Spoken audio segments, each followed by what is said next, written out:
पूनम की वो चांदनी भरी रात, आसमानों में टिमटिमाती तारों से बिछाई गई चादर। इस पूनम की रात में रोशनी, चांद की चमक रोशनी महल में पड़ने से और भी खिल उठी थी। और ऐसे ही खूबसूरत रात में मैथिली और आदवेद दोनों एक दूसरे की बाहों में थे। दुनिया जहां से बेखबर, आज वो दोनों सिर्फ इस क्षणिक पल को जी भर एक दूसरे के साथ जी लेना चाहते थे, जो कई समय से विरह में एक दूजे के प्रेम से दूर रहे। मैथिली आदवेद के सीने में थी। आदवेद मैथिली के रेशमी बालों पर उंगलियां फेरते हुए दोनों एक दूसरे के प्रेम को महसूस करते हैं। आदवेद, एक बात कहूं आपसे? हाँ पूछो, और आपको हमसे अनुमति मांगने की आवश्यकता नहीं। आप हमसे कुछ भी पूछ सकती मैथिली। तो फिर बताएं, आप हमसे कब से प्रेम करने लगे थे? प्रेम, हम याद है आपको जब नील जंगल में हम पहली बार मिले थे? हमें नहीं पता था उस जंगल में हमें आप मिल जाएगी और एक भयभीत होती राजकुमारी से हमें प्रेम हो जाएगा। कहते हुए राजकुमार आदवेद हंस पड़ते हैं। वही राजकुमारी मैथिली उठती हुई अपनी बड़ी बड़ी आंखों से घूरने लगी। अच्छा बाबा, क्षमा चाहते हैं राजकुमारी जी, कृपया हमें दंड न दे। आदवेद घुटने के बल बैठकर रूठी राजकुमारी को मानते हुए कहते हैं। राजकुमार की इस हरकत पर मैथिली खिलखिलाकर हंस पड़ी और राजकुमार की सीने से लग गई। राजकुमार भी उसे अपनी बाहों में भर लिया। वो दोनों सबकी नजरों से दूर अपनी प्रेम की दुनिया के रंग में रंगे थे, जहां सिर्फ उनका अथाह प्रेम ही प्रेम था। किंतु वहां उस नीरव एकांत में कोई भी और भी वहां मौजूद था, जो उन दो प्रेमी युगल को नफरत की नजरों से देख रहा था। उसकी रक्त की तरह लाल आंखें और उसके चेहरे को क्रूर बना दिया था। दंड तो हमें मिला है, हमसे हमारा अधिकार छीन लिया तुमने मैथिली। हमारे आदवेद केवल हमारे थे और तुमने बहुत ही चालाकी से हमसे छीन लिया। ये राजकुमारी दामिनी थी, जो नफरत की जलती हुई आग में क्रू बन चुकी थी। वो तेज कदमों से चलती हुई महाराज के कक्ष की ओर बढ़ने लगी। वो महाराज के कक्ष को दस्तक देने वाली होती हैं कि तभी पहरेदार उन्हें रोक लेते हैं। क्षमा कीजिए युवरानी, महाराज इस समय विश्राम कर रहे हैं, उन्होंने कक्ष में किसी को भी आने से मना किया है। पहरेदार के नजरें झुका कर कहता है, जिससे दामिनी उसकी ओर देखती है, जिससे वह पहरेदार थर थर कांपने लगा। दामिनी की आंखें लाल होकर चमक रही थी। उसका चेहरा क्रूर हो जाता है। दामिनी उसकी ओर इस प्रकार देखती है जैसे कोई इंसान रूप में पिशाच खड़ा हो। और देखते ही देखते उस पहरेदार की गर्दन पल भर में लुढ़क गई। हमने कहा था, जो भी हमारे मार्ग में आएगा उसे मौत मिलेगी। दामिनी अब महाराज की कक्ष के अंदर चली गई। महाराज इस समय अपने कक्ष में आंख बंद किए विश्राम कर रहे थे। तभी दामिनी महाराज के कक्ष में गुस्से से प्रवेश करती है। पिताश्री, दामिनी की आवाज सुनकर महाराज अचानक से जाग उठे। दामिनी पुत्री, आप इस समय? हाँ, क्योंकि हमें अत्यावश्यक बात करनी है आपसे, दामिनी तेज आवाज के साथ कहती हैं। जिससे महाराज भी अंदर ही अंदर भयभीत हो जाते हैं, क्योंकि इस समय दामिनी उनकी पुत्री के समान बिल्कुल भी नहीं थी। वो क्रूर और हिंसक नजर आ रही थी, जिसे देखकर महाराज को भी रह रहकर भय सताने लगा था। वो फिर भी दामिनी से सरल भाव से कहते हैं, क्या हुआ पुत्री, आप इतनी चिंतित अवस्था में क्यों हैं? पिताश्री, आपने हमारे लिए उचित निर्णय नहीं लिया है, आपने हमारे साथ अन्याय किया है, हमारा अधिकार हमसे छीन लिया आपने पिताश्री। दामिनी एक एक शब्द अपने पिता के आंखों में आंखें बंद कर बेहद क्रूर होकर कहती गई। पुत्री, ये आप क्या कह रही है? किस अन्याय और अनुचित निर्णय की बात कर रही है आप? आपका अधिकार तो हमने आपको दे दिया है, आपका राज सिंहासन जिस पर आपका अधिकार था।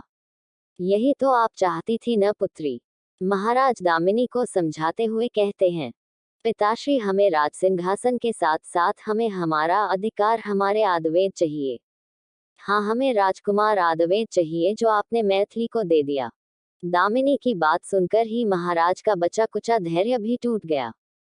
वो आश्चर्य से दामिनी की ओर देखने लगे और उनके हैरानगी की कोई ठिकाना नहीं रहा। आखिर उनकी पुत्री अपने ही छोटी बहन की खुशियों पर नजर डाल दी थी। प्रेम पर कोई अधिकार नहीं जता सकता, न उसे छीना जा सकता है। प्रेम अपने आप में ही स्वतंत्र है, जिस पर न प्रतिबंध लगाया जा सकता है और उसे रोका जा सकता है। वो उस बहती नदी की तरह होती हैं, जो अपनी धारा तक पहुंच ही जाती हैं। राजकुमारी दामिनी के लिए प्रेम एक आकर्षक मात्र थी। वो राजकुमार आदवेद के रंग, रूप और शरीर पर आकर्षक हुई थी। जिसे राज सिंहासन की तरह उन्हें भी पाना चाहती थी। महाराज दामिनी को समझाने की कोशिश करते हैं। दामिनी पुत्री, ये आप क्या कह रही है? वो दोनों एक दूसरे से प्रेम करते हैं, इसलिए हमने उनकी विवाह की स्वीकृति दी है। और मैथिली तो आपकी छोटी बहन है, उनकी खुशी से बढ़कर आपके लिए और क्या हो सकता है? जिसे वो अपनी खुशी समझ रही है, उस पर केवल हमारा अधिकार था पिताश्री। दामिनी मुठिया भींचे कहती हैं। दामिनी, प्रेम कोई अधिकार नहीं होता जिसे किसी दूसरे से छीन लिया जाए और उस पर अधिकार जताया जाए। और राजकुमार आदवेद ने तो कभी हमें आपके विषय में नहीं बताया कि वो आपसे प्रेम करते हैं, तो फिर किस प्रकार आप उन पर अधिकार जता रही है? महाराज अब ऊंची आवाज में कहने लगे।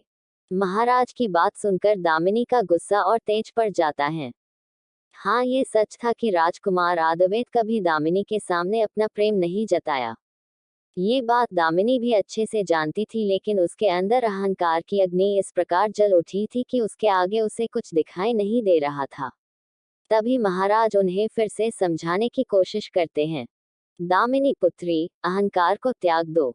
जो हमारा नहीं हो सकता उसे हम छीन लेने से वो आपका नहीं कहलाएंगे। मैथिली आपकी छोटी बहन है, उन्होंने आपके स्वप्न के लिए राज सिंहासन का अधिकार त्याग दिया। क्या आप उनके लिए अपना प्रेम नहीं त्याग सकती? क्या कहा आपने? मैथिली राज सिंहासन पर बैठने वाली थी। जो अधिकार हमारा था वो भी आप मैथिली को देना चाह रहे थे। इसका मतलब मैथिली अगर राज सिंहासन पर बैठने के लिए मान जाती तो आप उसे खुशी खुशी ये राज सिंहासन, पूरा राजपाट, सब कुछ उसे दे देते। बोलिए पिताश्री, क्या हम आपकी पुत्री नहीं है? दामिनी चीत्कार कर उठी। नहीं पुत्री, ऐसी बात नहीं है। आप दोनों ही हमारी पुत्री हैं। हम अपनी दोनों पुत्री को ही समान रूप से प्रेम करते आए हैं। ऐसा कहकर हमारा मन दुखी मत करो पुत्री दामिनी। महाराज दामिनी के सामने इस प्रकार कहते हैं कि उनकी आंखों से आंसू आने लगते हैं। लेकिन दामिनी की कठोरता अब भी बनी हुई थी। वो अपने पिता को इसी हालात में छोड़कर कक्ष के द्वार की ओर जाने लगी और जाते हुए अपना आखिरी निर्णय सुना गई। आपने हमारा संपूर्ण अधिकार मैथिली को देना चाहते थे ना? अब जो कुछ भी उसके हिस्से आएगी उस पर सिर्फ हमारा अधिकार होगा, चाहे वो राज सिंहासन हो या फिर राजकुमार आदवेद। कहते हुए दामिनी तेज तेज कदमों से चली गई। यहाँ महाराज के दिल को दामिनी के व्यवहार से बहुत ठेस पहुंचती है। उनकी आंखों से निरंतर आंसू बहने लगे। वो रोते हुए अपनी स्वर्गवासी पत्नी को याद करते हुए कहते हैं, देवयानी, हमने हमारी पुत्री को खो दिया है। सालों पहले कही गई बात आज सच होने को आई है। वो तंत्रिक अघोरी हमारी पुत्री को ले जाएगा। हमने देखा उसकी आंखों में वही तेज था जो उस अघोरी के चेहरे पर हुआ करती थी। हमने देर कर दी देवयानी, बहुत देर। कहते हुए महाराज जमीन पर गिर पड़ते हैं। यहाँ उस नील जंगल के अंदरूनी हिस्से में राक्षसों के इलाके में वो अघोरी जो राक्षस का गणमुख था, वो अपनी तंत्र मंत्र का क्रियाकर्म कर रहा होता है। उसकी हवन तंत्र की अग्नि धू धू कर जल रही थी और वो तंत्रिक अचानक से जोर जोर आठास करने लगा। उसकी भयानक हंसी की गूंज उस नीरव एकांत से जंगल में गूंज उठी। उसकी हंसी की गूंज इस तरह उठी कि जंगली जानवर की गुर्राने की आवाज भी शांत पड़ गई। महाराज चंद्रभान, तुमने सही अनुमान लगाया है। अघोरी तंत्रिक लौट आया है और इस बार वो अपने मकसद में कामयाब होकर रहेगा। रात्रि का दूसरा पहर बीत रही थी। इस समय मैथिली राजकुमार आदवेद से मिलकर अपने कक्ष की ओर जा रही थी। महल के गलियारों से होकर गुजरती हुई मैथिली की नजर महल के मुख्य द्वार पर गई। उस समय दामिनी एक काले लिबास में खुद को ढके हुए अपने घोड़े के साथ महल से बाहर जा रही थी। तभी मैथिली की नजर उस पर पड़ती है। ये तो जीजी है, किंतु इस समय वो जा कहाँ रही है? पता नहीं जीजी को कुछ दिनों से हो क्या गया है, वो हमसे बात ही नहीं करती और ज्यादातर समय महल से बाहर ही रहती है। ऐसा कौन सा आवश्यक कार्य होगा जीजी रात्रि के समय महल से बाहर जा रही है, वो भी बिना सुरक्षा सेवक के? मैथिली दामिनी के बारे में सोचती है। उसे अपनी जीजी के व्यवहार से भली भांति परिचित होती है, इसलिए उसका पीछा करने का विचार छोड़कर अपने कक्ष की ओर जाती है। यहाँ दामिनी रात्रि के समय उसी नील जंगल के अंदरूनी हिस्से में जाती है जहाँ राक्षस गण का इलाका पड़ता है। आज का दिन रणथंभौर की रोशनी महल के लिए बहुत खास थी। आज रणथंभौर की प्रजा को उनके नए राजा युवरानी दामिनी रणथंभौर के राज सिंहासन पर विराजमान होने जा रही थी। किंतु प्रजा में लेश मात्र भी खुशी नहीं थी। प्रजा दामिनी को अपने राजा के रूप में स्वीकार नहीं करने से कतरा रहे थे। कारण दामिनी की कठोरता और क्रूरता से सभी प्रजा परिचित थी। उन सब में न तो उत्साह थी और न ही अपने नए राजा के प्रति खुशी। मंत्री महोदय महाराज के कक्ष की ओर जा रहे थे कि तभी एक सेवक आकर उनसे कहते हैं, मंत्री महोदय, कुछ प्रजा महाराज से मिलना चाहते हैं। प्रजा इस समय महाराज से क्यों मिलना चाहती है? उनसे कहो महाराज अभी व्यस्त है, राजकुमारी दामिनी की राज्याभिषेक के बाद ही उनमें मिलेंगे। मंत्री महोदय सेवक से कहते हैं, हालांकि इस समय वो भी व्यस्त ही होते हैं। मंत्री महोदय, हमने कहा है उनसे, लेकिन वो कुछ आवश्यक बात करना चाहते हैं महाराज से और हमसे विनती भी करने लगे। सेवक मंत्री महोदय से कहता है, ठीक है, हम उनसे बात करते हैं। आखिर ऐसी क्या आवश्यक बात वो महाराज से करना चाहते हैं? कहते हुए मंत्री महोदय सेवक के साथ चले गए।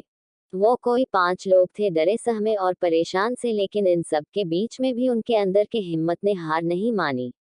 वो रणथंभौर के प्रजा थे जो अपनी बात महाराज के समक्ष प्रस्तुत करना चाहते थे। कहो ऐसी कौन सी आवश्यक बात तुम सबको महाराज से करनी है? पता है न, आज महाराज व्यस्त है, राजकुमारी दामिनी के राज्याभिषेक होने वाला है। मंत्री महोदय उन 5 से कहते हैं जो हाथ जोड़े उनके सामने खड़े थे, और दामिनी का नाम सुनते ही उनके जेहन में खौफ पैदा हो जाता है। जी, हम उसी विषय में महाराज से बात करना चाहते थे। उन 5 में से एक आदमी मंत्री से कहता है, राजकुमारी दामिनी के विषय ऐसी क्या बात है?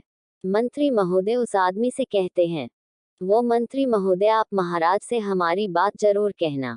राजकुमारी दामिनी को रणथंभौर की राजा न बनाए। वो आदमी बहुत हिम्मत जुटाते हुए कहता है, तुम जानते भी हो तुम क्या कह रहे हो? महाराज के निर्णय को नकारने के तुम सब ने दुस्साहस किया कैसे? मंत्री महोदय बारी बारी से उन 5 को देखते हैं। मंत्री जी क्षमा चाहते हैं, हमें ये कहना पड़ रहा है क्योंकि हमने कुछ ऐसा देखा है राजकुमारी दामिनी में, वो आप सभी में से किसी ने नहीं देखा। और कहते हुए उस आदमी के आंखों में दहशत फैल गई। कहानी जारी रहेगी। कहानी के साथ कनेक्ट रहने के लिए चैनल को सब्सक्राइब जरूर करें।